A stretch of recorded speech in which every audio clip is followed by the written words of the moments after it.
Montreal AM Live has learned that the body responsible for the language law, I speak of course of l'Office de langue française, has begun enforcing a little-known clause of the language law.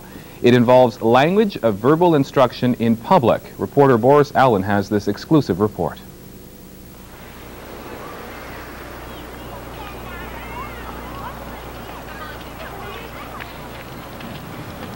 There are those who think that Quebec language laws are an infringement on human rights, but many will be surprised to find out that human rights are not the only ones concerned.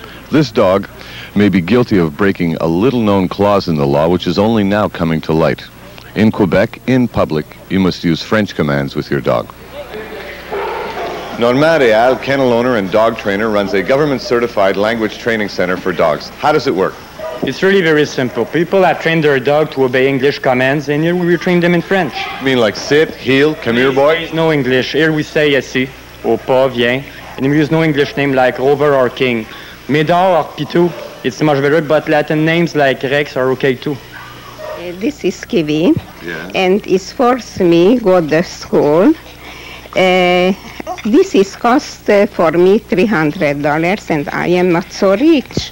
The government forced you to send your dog to their school? Yes, but is want a test again. We are very careful here. We never make hasty evaluations. Someone makes a complaint and we investigate. If we find some reason for the complaint, we bring the dog into our testing center in this building and determine with scientific methods whether the dog responds to English commands. If this turns out to be the case, we recommend retraining in one of our centres de rééducation canine located around Montreal. But what if the masters don't want to send him to the retraining centers, or the dog doesn't respond to retraining? No, that never happens. They always go... Never? Not even once? Well, it's very rare indeed. So let's say it does happen. The question is, what happens next?